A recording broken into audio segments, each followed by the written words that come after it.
So today we will discuss anemia.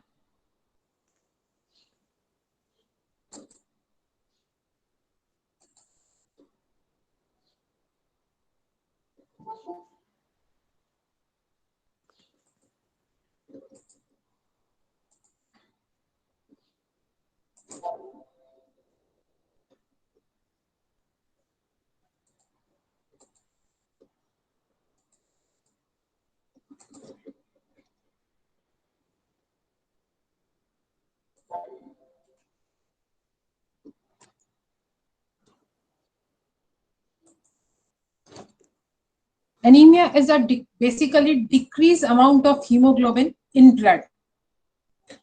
Cause maybe, if we talk in a broader way, anemia literally means there is a decreased amount of hemoglobin. Those things are secondary, hematocrit कम हो गया और चीजें कम हो गई. But basically, what is anemia? Anemia is basically decrease in hemoglobin concentration.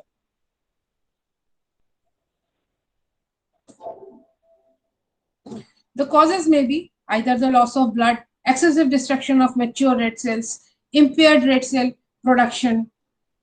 Either there is a loss of red blood cells, RBC loss हो जाए जिसके अंदर hemoglobin है. There is a loss of red blood cells. Excessive destruction of mature red cell.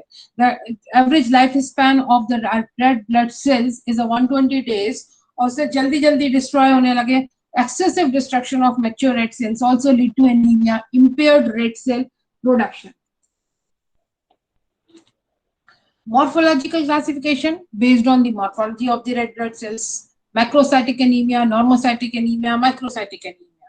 Macrocytic anemia is basically due to vitamin B12 deficiency, folic acid deficiency. It may be drug induced.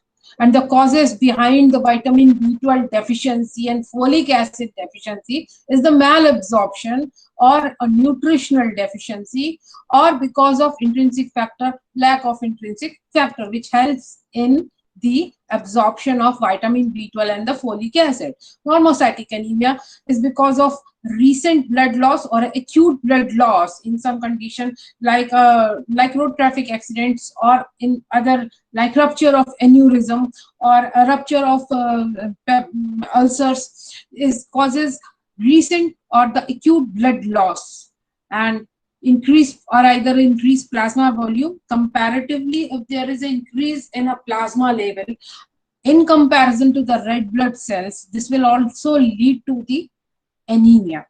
Hemolytic disease, in some hemolytic conditions, there is a lysis of the red blood cells, and this will lead to normocytic anemia. The condition seen in basically the more important condition of acute blood loss is a pregnancy, and increased plasma volume is seen in overhydration. Hemolytic disease is seen in hemolytic anemia. Microcytic anemia is seen in iron deficiency, disorder of globulin synthesis, iron deficiency, or iron deficient disorder of globulin synthesis. It may be because of nutritional deficiency, and chronic blood loss seen in iron deficiency anemia, and disorder of globulin synthesis is seen in thalassemia. Classification based on etiology. If the normal equilibrium between the RBC production and the destruction is maintained, then hemoglobin concentration is maintained at the normal level. If there is any alteration in the equilibrium, this equilibrium, that is red blood cell production and destruction of the red blood cell. That means red blood cell production and the red blood cell destruction. This results to anemia. Anemia can be classified according to the mechanism involved in etiology. इसको देखिए, anemia may be classified roughly into the basis of hemoglobin level. Ma'am What? Ma'am ma'am बोलिए. Slide पे जो first वाली slide ma'am, जो आपने पहले first slide बताई थी, बस वही शो हो रही है अभी तक. यस मैम, अब चेंज हुई है. इसे डिस्कस करते हैं. देखिए, anemia may be classified roughly into on the basis of hemoglobin level. General terms में हम जैसे बोलते हैं कि mild anaemia, moderate anaemia, severe anaemia, what does it mean? क्योंकि एनीमिया क्लासिफाइड अगर हम इस बेसिस पे करेंगे तो भी तो उसका मैनेजमेंट उसी तरह से और इन्वेस्टिगेशन इसी पे बेस्ड होगा. So anaemia it may be classified, this is more practical classification of anaemia, is classified on the basis of haemoglobin level, कि उसका हीमोग्लोबिन लेवल कितना है. Severe anaemia when the hemoglobin is less than 7 gram per deciliter, यानी 7 gram percentage से कम है, this comes under the severe anemia. Second thing, moderate anemia, when the hemoglobin is between 7 to 10, this group will not produce evident signs and symptom in most of the cases. ये होते हैं hidden causes. जो 7 से 10 gram percentage, 7 to 10 gram percentage के बीच में अगर haemoglobin है, these groups are basically without any signs and symptoms.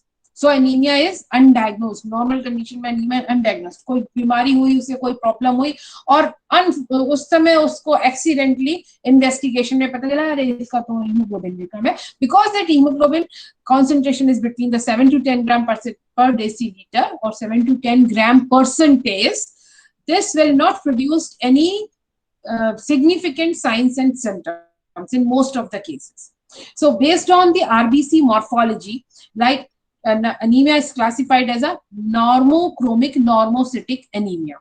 यानी सब कुछ नॉर्मल है, normochromic normocytic. Normochromic, that is normal chrome, that means chrome is a color, that is a hemoglobin. आप जब स्टेन करते हैं स्लाइड को तो वो प्रॉपर कलर लेगी, यानी कि उसका 2/3 एरिया में हीमोग्लोबिन दिखाई देगा एंड 1/3 एरिया आपको प्लेयर दिखाई देगा, because that is normochromic. Normocytic यानी नॉर्मल सेल साइज जो है आरबीसी का वो नॉर्मल है. Normochromic normocytic anemia. This type of anemia is because of the anemia of acute hemorrhage. बताया acute hemorrhage यानी immediately blood loss हो गया, कोई अल्सर रप्चर हो गया, एन्यूरिज्म रप्चर हो गया कोई, और या फिर एक्सीडेंट हो गया, तुरंत ब्लड लॉस हुआ, that this is a anaemia of acute haemorrhage. Normochromic normocytic anaemia देगा. क्यों? क्योंकि नंबर ऑफ आरबीसी केवल कम हुए हैं, उनमें कोई डिफेक्ट नहीं हुआ है. सेकेंड थिंग, हीमोलाइटिक एनीमिया, जो नॉर्मल आरबीसी सर्कुलेट कर रही थी ब्लड में, उनकी क्या होने लगी? लाइसिस, रप्चर होने लगी. It may be because of antigen antibody, it may be because of some drug, it may be because of some other reasons, right? Hemolytic anemia. Number third, anemia due to chronic disease. In cases of some chronic diseases like the tuberculosis, right? There is lots of hemoptysis. उसमें उसका blood loss भी धीरे धीरे हो रहा है. Chronic ulcers है, उसमें भी धीरे धीरे blood loss, और because of the weakening, there is a normochromic normocytic anemia. So the first condition in which normochromic normocytic anemias are found, that is anemia of acute hemorrhage, number 2 hemolytic anemia, and number 3 anemia due to chronic diseases. Second category on the morphological basis, hypochromic microcytic. Hypo means come Chrome है, यानी haemoglobin कम है. जब आप उसे stand करेंगे तो central पेलर area जो है वो ज्यादा बड़ा दिखाई देगा, राइट? बिकॉज हीमोग्लोबिन उसके अंदर सेल के अंदर कम है. So hypochromic microcytic anaemia, micro means normal से छोटी cell. Hypochromic microcytic anaemia are due to number 1 iron deficiency anemia and thalassemia. Always remember, in thalassemia there is a hypochromic microcytic anemia, right? And the most common anemia in our country is the iron deficiency anemia. Which type of anemia is found in this iron deficiency anemia? Hypochromic microcytic anemia. Clear? Yes, ma'am. Most common type of anemia in our country is the iron deficiency anemia. Which type of anemia found in this iron deficiency anemia? That is hypochromic microcytic anemia. So hypochromic microcytic anemia are due to iron deficiency anemia and in thalassemia. Number 3, normochromic macrocytic anemia due to normochromic, Chrome normal है, stand करेंगे normal दिखाई देगा, बीच का 1/3 जो है central पेलर area दिखाई देगा on staining of the peripheral blood smear, and outer peripheral 2/3 part आपको कलर दिखाई देगा स्टेन करने पे, यानी कि उसमें हीमोग्लोबिन तो है but the cell size is increase. So comparatively अगर सेल का साइज बड़ा हो गया तो वो छोटा सा हीमोग्लोबिन जो नॉर्मल सेल के बराबर था वो बड़ी सी सेल में कम दिखाई दे रहा है. So normochromic macrocytic anaemia. This is basically because of vitamin B12 deficiency, folate deficiency, vitamin B12 deficiency, folate deficiency. Next slide. Anemia classified based on physiological abnormality. Physiological abnormality, that is defective maturation of erythropoiesis. This is not based on morphology. This classification is based on physiological abnormality. Defective maturation of erythropoiesis. During the process of erythropoiesis, जो RBC का maturation हुआ है वो defective रहा, जिसकी वजह से या तो उसके रिलीज होने में डिले हुआ या वो डिफेक्टिव फॉर्मेशन हुआ है, वो ज्यादा दिन तक सर्वाइव नहीं कर रही है. अच्छी आरबीसी क्या होगी? Good RBCs are want to अच्छा हीमोग्लोबिन हो, उसमें प्रॉपर हीमोग्लोबिन हो, यानी नॉर्मोक्रोमिक हो, नॉर्मोसाइटिक हो, यानी उसमें हीमोग्लोबिन का कॉन्सेंट्रेशन अच्छा हो जो कि नॉर्मली होना चाहिए, एंड नॉर्मोसाइटिक हो, नॉर्मल सेल साइज यानी साइज एंड शेप नॉर्मल हो. After the process of erythropoiesis or after the production of red blood cells and then get released from the bone marrow into the peripheral circulation, वो normochromic normocytic है and they live for 120 days. जब वो 120 दिन तक जिंदा रहेंगी, properly survive करेंगी, जल्दी उनका रप्चर नहीं होगा, डिस्ट्रक्शन नहीं होगा, वो normal. So defective maturation of erythropoiesis, अगर मैचुरेशन डिफेक्ट है तो वो जल्दी डैमेज हो जाएगी, 120 डेज तक जिंदा ही नहीं रहेगी, तो वो कहां से ऑक्सीजन कैरी करके देगी. Number 2, haemolytic anaemia, where is a increased breakdown of the red blood cell. Same thing, अगर haemolytic anaemia, there are lots of reasons of, we will discuss later. Haemolytic anaemia में अगर RBC का destruction जल्दी हो रहा है, 120 days तक survive नहीं कर रही है, तो this is also a type of anemia. And number 3, defect due to increase in the RBC precursor as compared to the degree of anemia. Suppose blood में RBC का डिस्ट्रक्शन ज्यादा हो रहा है, so क्या होना चाहिए रिस्पॉन्स? तो इरिथ्रोपोइटिन सिक्रीशन ज्यादा होना चाहिए. कहाँ पे? किडनी में. इरिथ्रोपोइटिन जाकर के बोन मैरो को क्या करेगा? और ज्यादा आरबीसी बना. ठीक, but there is a defect due to increase in RBC precursor. जो आरबीसी प्रिकर्सर सेल है वो बन ही नहीं रही है ज्यादा, तो क्या होगा? नंबर ऑफ आरबीसी मैच बनेंगी ही नहीं, न ज्यादा आरबीसी बनेंगी, न ज्यादा आरबीसी पेरिफेरल सर्कुलेशन में रिलीज होंगी, and this will lead to the anaemia. Anemia classification based on etiology, right? इन क्वेश्चनों को एडमिट कर लिया.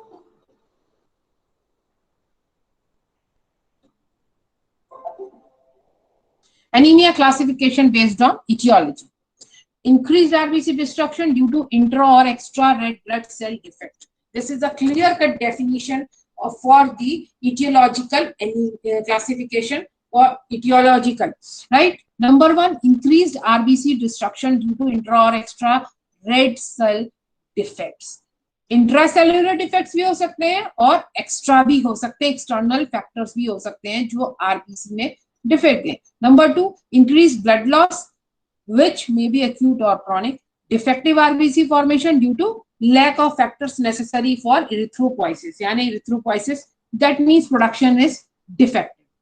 Production of RBC is defective. Anemia classification based on the category. अगर हम इनको different category में करें तो कैसे? This is the classification or the classification of anemia based on the etiology, but in different category. That means for the different causes, different etiology. If there is an increased destruction of red blood cells, if there is an increased destruction of red blood cells,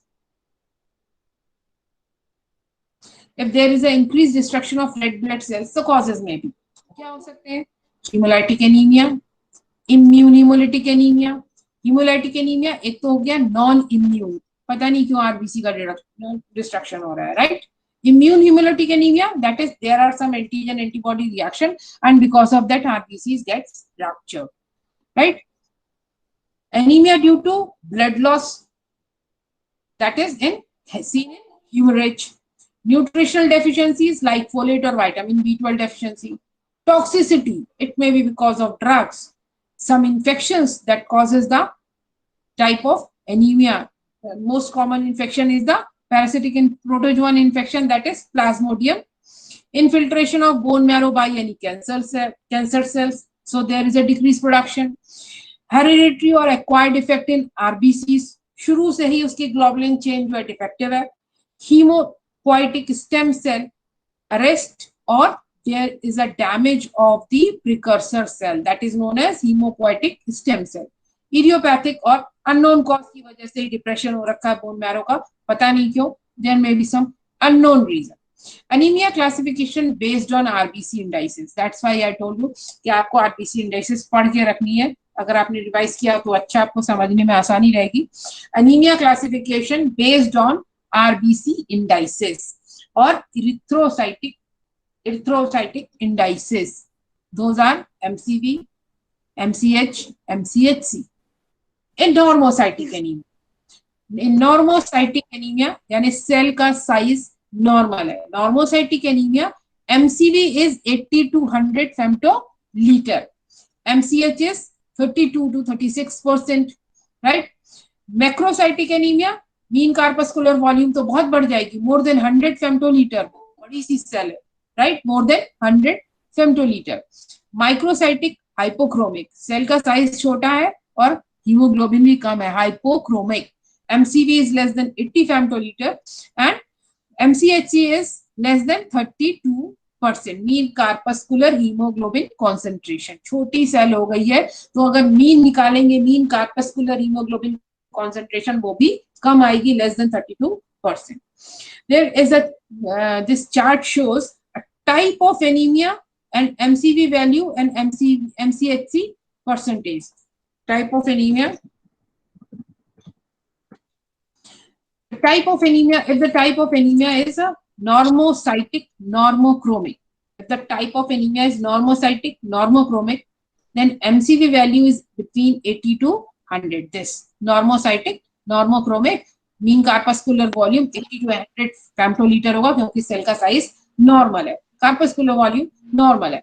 but MCHC percent is between 32 to 36%. In microcytic hypochromic anemia, this is less than 80, and in MCHC percentage is less than 32. In macrocytic anemia, if the size of the cell is more than the normal, then the mean corpuscular volume is more than 100. Mean corpuscular volume 100 से ज्यादा है, क्योंकि देखिए normal में आपकी MCV कितनी है, 80 to 100, and in microcytic it is less than 80, and macrocytic it is more than 100.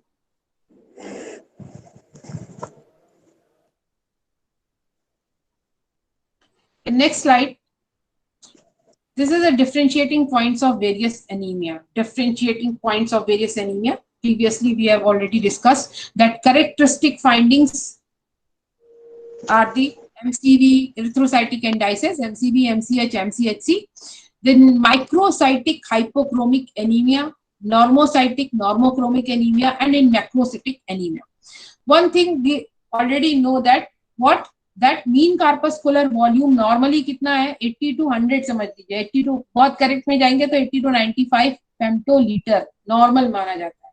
कितना, 80 to 95 femtoliter, राइट. और अगर 80 से नीचे है तो वो माइक्रोसाइटिक है, क्योंकि मीन कार्पस्कुलर वॉल्यूम उसका कम है, यानी 80 से नीचे है. और मैक्रोसाइटिक एनीमिया 100 के ऊपर या 95, बहुत प्रिसाइजली जाना है, 95 femtoliter के ऊपर है, तो वो मैक्रोसाइटिक एनीमिया, नॉर्मल से सेल का साइज बड़ा है तो इसलिए उसका वॉल्यूम भी ज्यादा है, right. So look at this.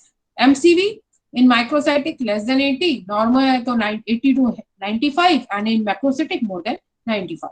MCH is less than 27 in microcytic picogram, less than 27 picogram, that is decreased value. In normocytic normal value क्या है, normal reference range जो है वो आपकी 27 है, equal to 27 या more than 27, थोड़ी बड़ी हुई हो तो भी चलेगा. तो normocytic, normochromic anemia में नॉर्मल जो है वो more or equal to 27. In macrocytic, this is increased. MCHC, this is decreased in microcytic hypochromic anemia and normocytic normochromic anemia. It is normal, and in macrocytic anemia, this is normal. This is what? Mean corpuscular hemoglobin concentration. As we already said that in macrocytic anemia, the cell size is increased, hemoglobin is not decreased. Cell का size बड़ा हो गया है, comparatively जो haemoglobin concentration है वो बड़ी सी सेल के आगे कम लग रही है, right? So that's why the MCHC is normal in macrocytic anaemia. अब आप ट्रैप कहाँ पे होंगे? इसी जगह पे कि मैक्रोसाइटिक एनीमिया है तो क्या MCHC डिक्रीज होगा? नहीं, MCHC उसका नॉर्मल है. बढ़ा क्या हुआ है? MC भी बढ़ा हुआ है. कितना ज्यादा? 95 के ऊपर है या फिर 100 के ऊपर. मोटे तौर पे देखें तो वो 100 के ऊपर है. इतनी बड़ी सेल है कि वो 100 के ऊपर है, right? Etiological factor for the microcytic hypochromic anemia. Number 1, the most common cause in our country, that is iron deficiency anemia. Second cause, thalassemia. Third cause, sideroblastic anemia and chronic diseases, and also seen in lead poisoning. Two things are important in this list, that is number 1 and this last number. Number 1 is iron deficiency anemia. Why? Because iron deficiency anemia is the most common anemia in our country. Microcytic hypochromic anemia, the cause for the microcytic hypochromic anemia, the common cause for the microcytic hypochromic anemia is iron deficiency, right? And some type of poisoning which has anemia, that is lead poisoning. And which type of anemia is found in lead poisoning? That is microcytic hypochromic anemia, right? और कुछ याद रहे ना रहे आपको इसमें, ये जरूर याद रखिएगा, आयरन डिफिशियंसी और lead poisoning, right?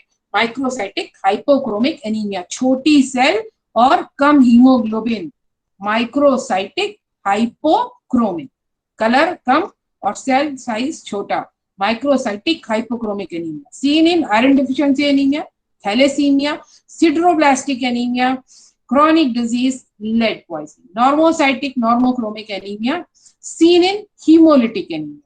Number 1, hemolytic anemia, या फिर acute blood loss, या फिर bone marrow failure. किसके थ्रू हो सकता है bone marrow failure? Either by the chemotherapy or the cancer cell infiltration. Cancer bone marrow तक पहुंच गया है, उसमें हो सकता है, या फिर हम उसको किसी कैंसर के ट्रीटमेंट के लिए कीमोथेरेपी दे रहे हैं जिसकी वजह से बोन मैरो सप्रेशन हो गया है, राइट? प्रिकर्सर सेल्स बनना बंद हो गई है, इस वजह से आरबीसी का प्रोडक्शन नहीं हो रहा है. एंड यहां भी देखिए ये लास्ट वाला सबसे इंपॉर्टेंट, रीनल डिजीज. व्हाई?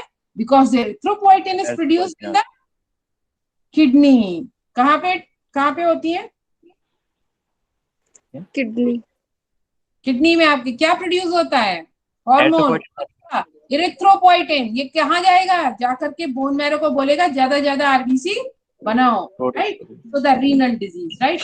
जैसे यहाँ डेफिशिएंसी लेड पॉइजनिंग इंपॉर्टेंट था, तो यहाँ सबसे ज्यादा इंपॉर्टेंट है ये renal disease, normochromic normocytic anaemia. ये मिस आउट हो सकता है, इसलिए ये ध्यान में रखने की जरूरत है कि सब कुछ नॉर्मल है. पीबीएस बना रहे हैं, पेरिफेरल ब्लड्स, अभी हम लोग आगे डिस्कस करेंगे कैसे एनीमिया की डिफरेंशियल डायग्नोसिस बनाए.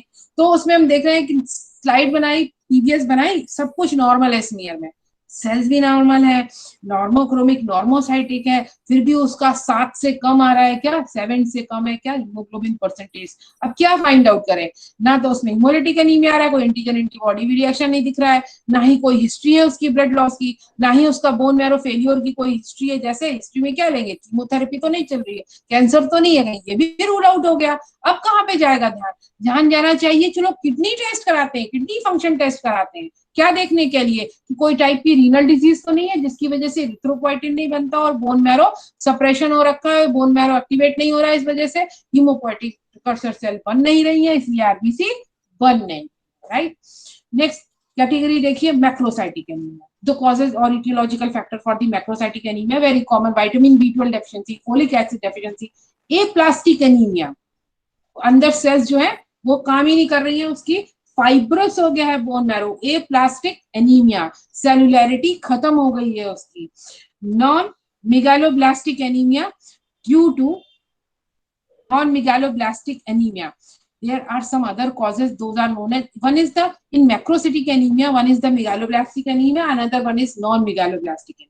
In non-megaloblastic anemia, the causes may be alcohol use, liver diseases and माइलोडिस्प्लेजिया, यानी कि जो आपकी जो बोन मैरो की सेल्स हैं माइलॉइड सीरीज की, उसका क्या हो गया है, डिस्प्लेसिया, वो सेल्स ठीक से नहीं बन रही है, माइलोडिस्प्लेसिया।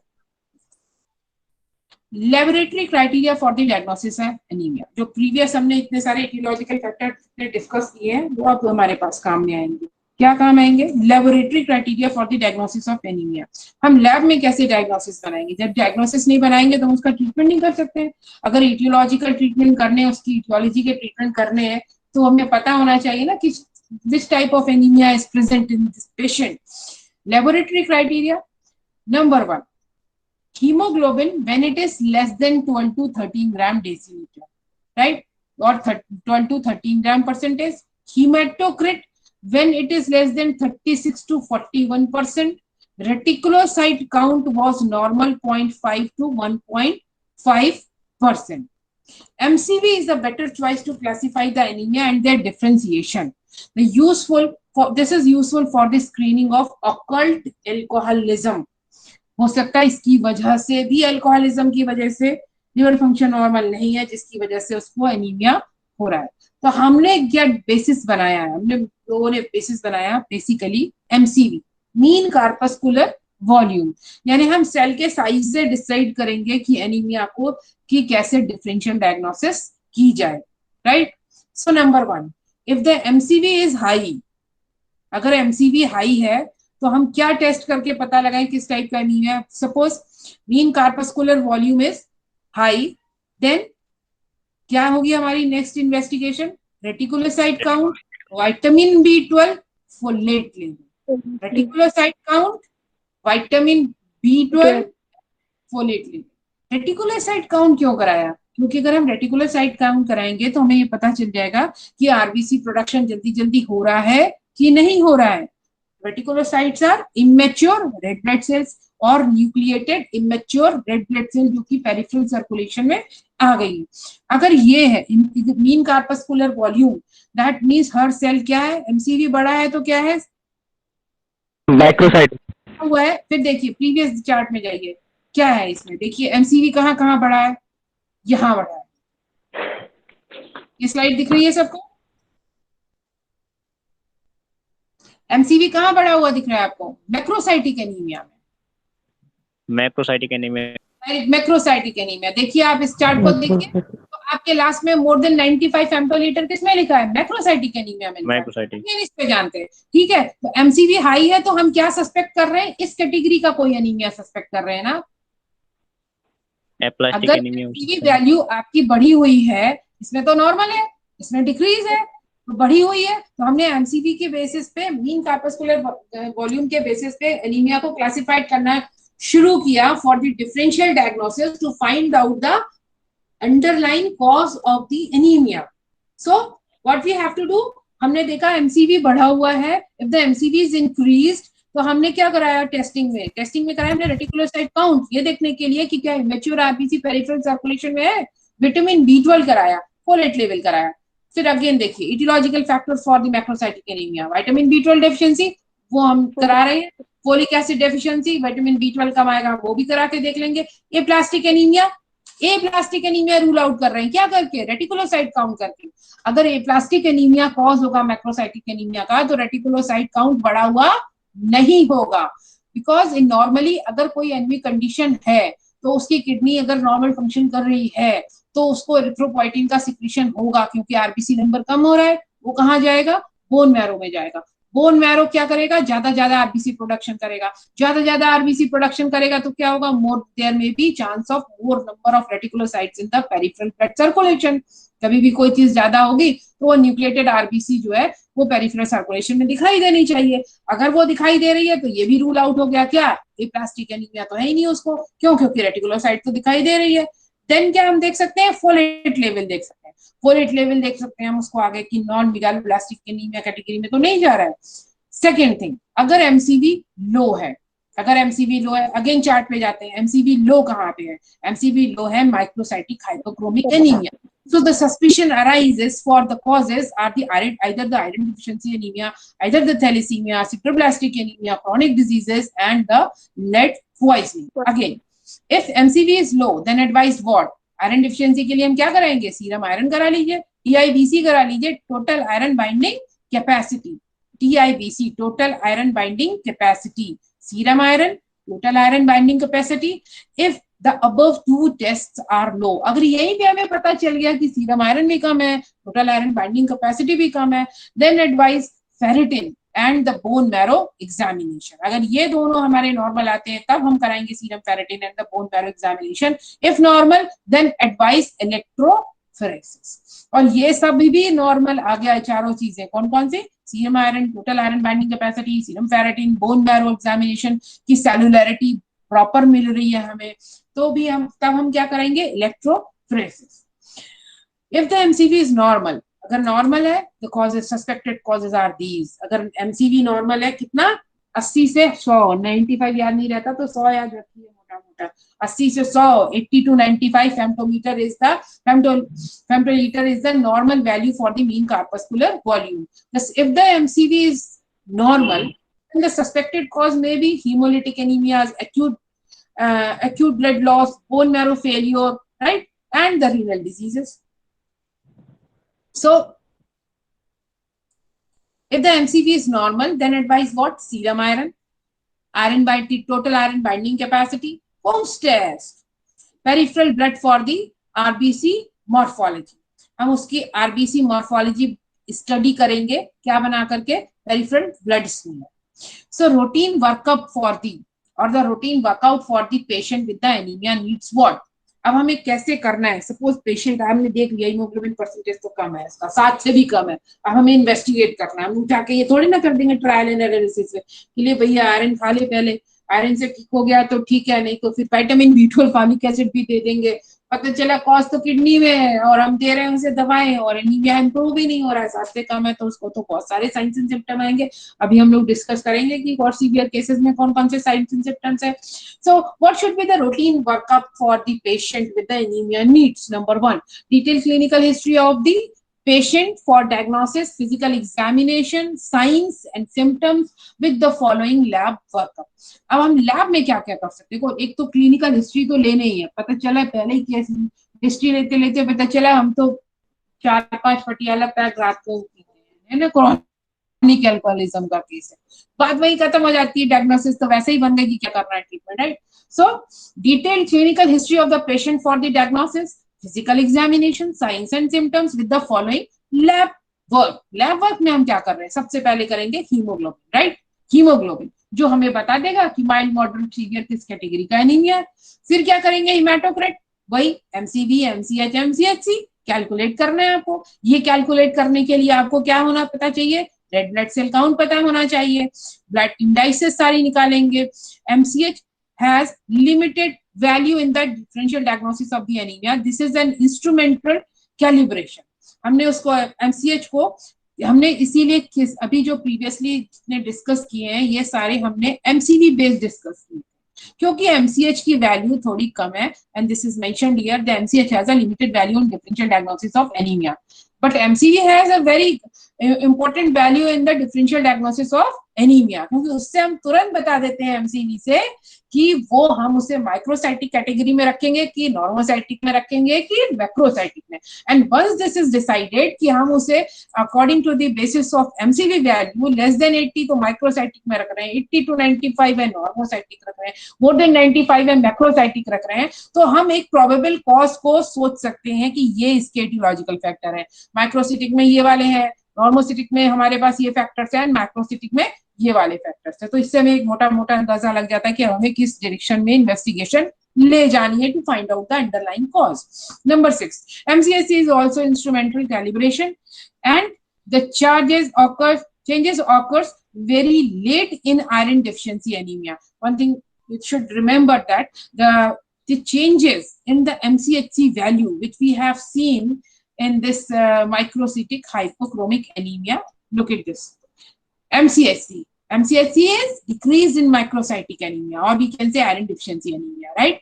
And iron deficiency anemia, MCHC value is decreased. Although this MCHC value is decreased, but this change occur very late.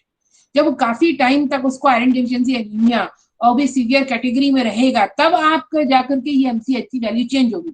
और कोई भी चीज की अगर अर्ली डायग्नोसिस और प्रिवेंशन चाहिए और हमें ट्रीटमेंट करनी, भाई जितनी जल्दी डायग्नोसिस उतनी जल्दी treatment.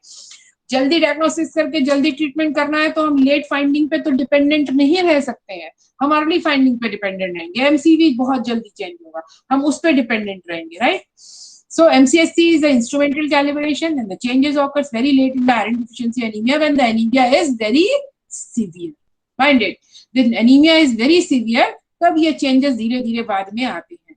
This is better to evaluate hypochromasia than MCH. हम सिर्फ यही एक बार BBS जब बनाए पेरिफेरल ब्लड स्मीयर और हमें उसमें कम स्टेनिंग दिखे, कम स्टेन्ड एरिया. हाइपोक्रोमेसिया मीन्स बीच का पेलर एरिया ज्यादा बड़ा दिखाई दे, तभी हम उसको समझ जाए कि हाँ यहाँ यहीं पे फाइंड आउट करने को, पकड़ने की कोशिश करें तो ज्यादा बेटर है. So this is better to evaluate hypochromasia than the MCH.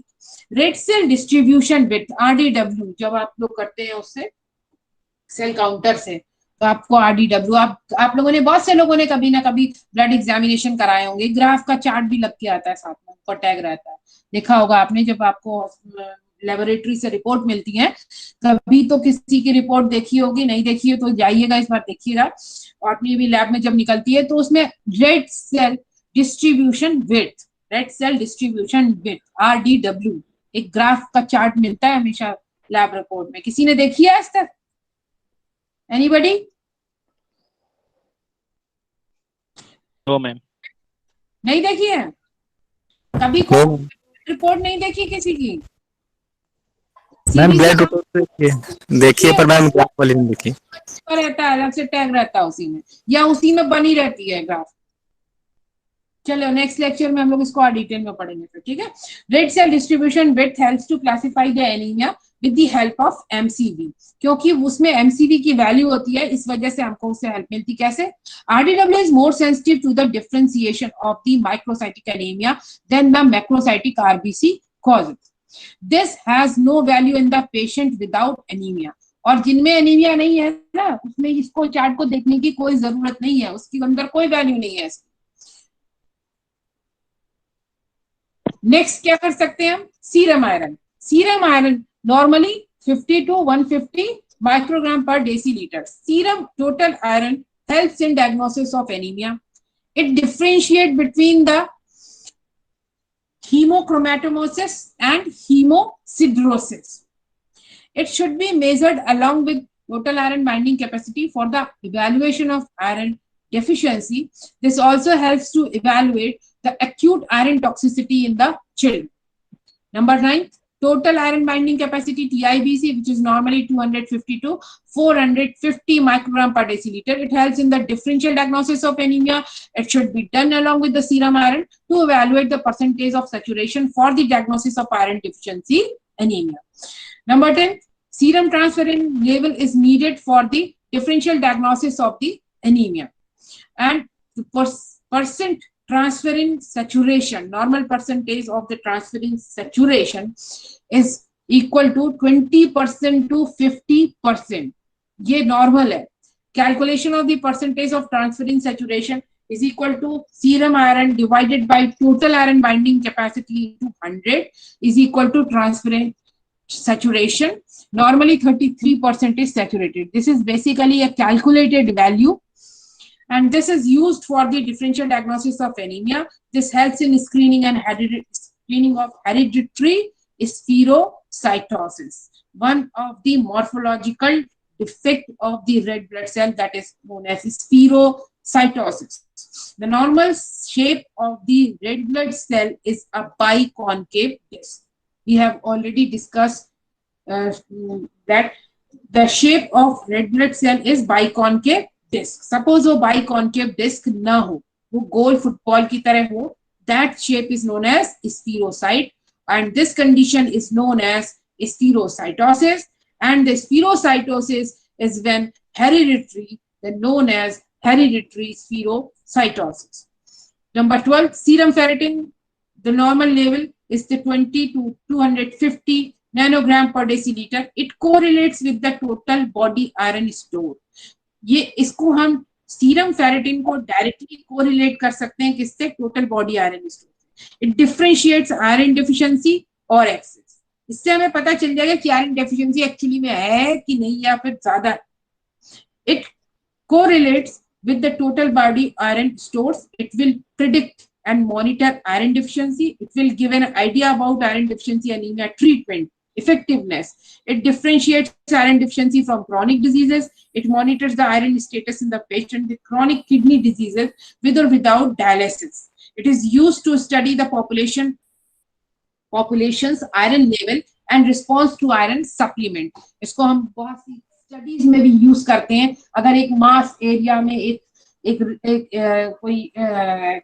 कहेंगे, एक किसी एरिया में, किसी खास ज्योग्राफिकल एरिया में अगर आयरन डिफिशिएंसी एनीमिया एविडेंट है और उस जगह पे स्टडी की जा रही है उस खास पॉपुलेशन में, तो हम उसके आयरन स्टोर्स इससे देख सकते हैं। It is used to study the population iron level, और जब उनको फिर हम आयरन ट्रीटमेंट दे रहे हैं, आयरन टैबलेट्स दे रहे हैं, तो उसका रिस्पॉन्स कितना आ रहा है उसको स्टडी करने में इसका यूज करते हैं। It can detect iron overload and monitor iron accumulation. पता चला जा ही रहा है और उसमें स्टोर भी हो रहा है कि नहीं हो रहा है। It can help to guide the response to iron depletion therapy. Number 13, सबसे सिंपल, सबसे आसान और एकदम कहीं भी आप इसे बना करके देख सकते हैं, that is PBS, peripheral blood smear. Number 1, this will inform the abnormality of RBC shape, size, and any kind of inclusions. Number 2, there is a dimorphic picture in a mixed deficiency of iron, vitamin B12 or folate. Dimorphic picture. What does it mean? Dimorphic means दो तरह की morphology. Di means दो, morphic means morphology. दो तरह की, micro भी मिल रही है और मैक्रो भी मिल रही है।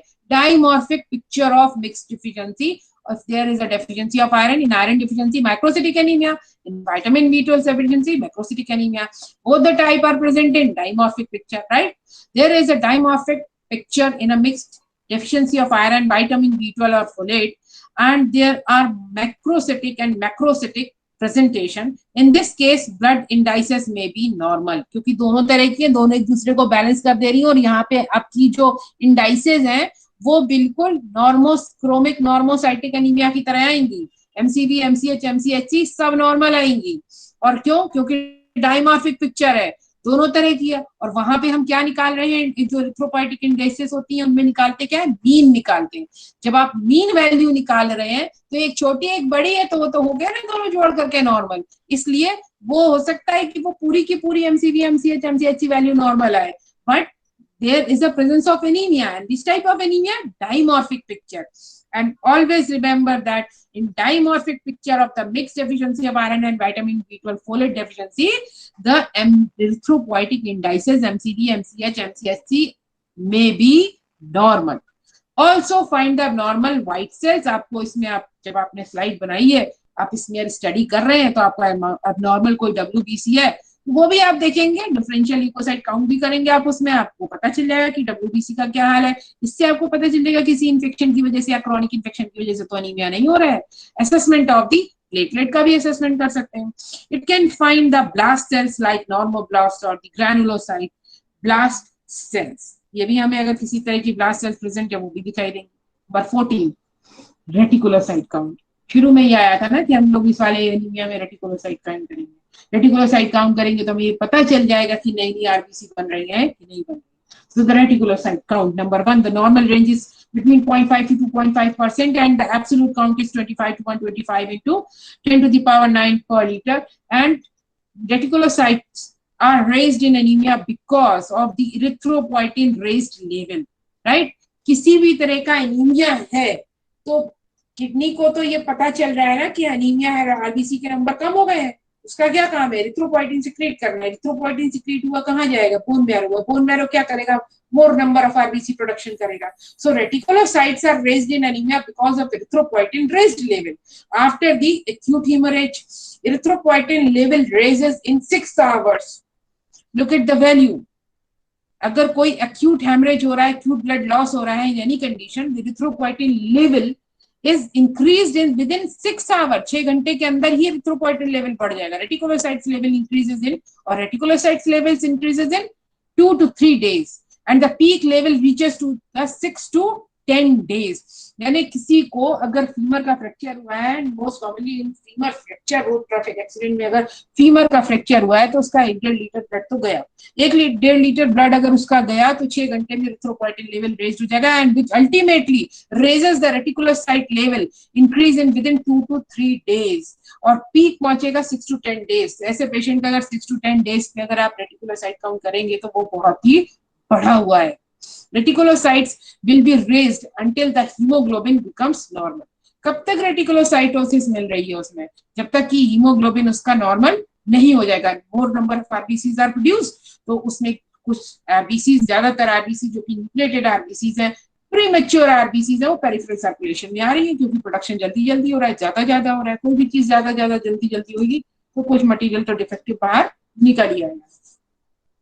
In the case of anemia, if there is no raised reticulocyte count, it means that the bone marrow abnormality or the lack of erythropoietin stimulus. अगर एनीमिया है और रेटिकुलोसाइट काउंट नहीं बढ़ा है तो इसका मतलब है बोन मैरो की या तो फंक्शनिंग नहीं है या फिर इरिथ्रोपोइटिन नहीं आया है, यानी कि या तो एप्लास्टिक एनीमिया है या फिर रीनल डिजीज है. Clear? In case of anaemia, if there is a no raised reticulocyte count, it means that bone marrow abnormality or either a lack of erythropoietin level. Number 15, white blood cell count and platelet count. This will rule out the pancytopenia from the anemia. पता चला WBC का भी count कम आ रहा है, सारी की सारी white cells भी कम आ रही है, प्लेटलेट भी कम है. This indicate simply what? Pancytopenia. सभी तरह की formed blood component, form cell component, सभी तरह की ब्लड सेल्स का डिप्रेशन हो रखा है, यानी बोन मैरो में ही कोई प्रॉब्लम है. इन केस ऑफ hemolysis और hemorrhage, neutrophils and the platelets are raised, and in case of leukemia also WBCs are raised. Underline this line. In leukemia, WBCs are raised. Number 16, last में सारे चीजों से differential diagnosis जो है indicate कर रही है अगर कि कोई बोन मैरो में ही कोई प्रॉब्लम है तो so the bone marrow examination. Bone marrow may be aspirated or can take the biopsy, and this will give the cellularity of myeloid or erythroid ratio. हमें बेसिकली देखना क्या है? उसकी सेलुलरिटी देखनी है, माइलॉइड सीरीज की भी और इथ्रॉइड सीरीज की, यानी ME रेशियो देखना है. Presence of abnormal cells like the cancer cell infiltrate, उसके अंदर किसी तरह की कैंसर सेल्स का इनफिल्ट्रेशन तो नहीं हुआ है जिसकी वजह से बोन मैरो सप्रेशन हो रहा है. And this can do this with special stains like for the iron. Next, signs and symptoms of the anemia. Right, the main symptoms are due to cardiovascular system adaptation. Main symptoms जो आ रहे हैं वो that is because of cardiovascular system adaptation. What does it mean, cardiovascular system adaptation? This simply means that due to anemia, that means due to low hemoglobin concentration, that means due to low oxygen binding to every RBC, right? And due to low, जब कम RBC है, कम oxygen bind हो रही है, tissue तक कम पहुंच रही है, tissue level पर डिमांड ज्यादा हो रही है, तो क्या करेगा कार्डियोवास्कुलर सिस्टम? उसी आरबीसी जो बची कुची आरबीसी है उन्हें जल्दी जल्दी घुमाएगा तो क्या होगा? कार्डियक लोड पड़ेगा. दैट मींस कार्डियक सिस्टम पे लोड पड़ेगा, उसे तो बार बार काम करना पड़ेगा क्योंकि जल्दी जल्दी सर्कुलेट करना है. This will lead to tachycardia. This is known as cardiovascular system adaptations. Right, इसीलिए उन पेशेंट्स में शैलो ब्रीदिंग होती है और जल्दी जल्दी वो सांस लेते हैं एंड जल्दी थक जाते हैं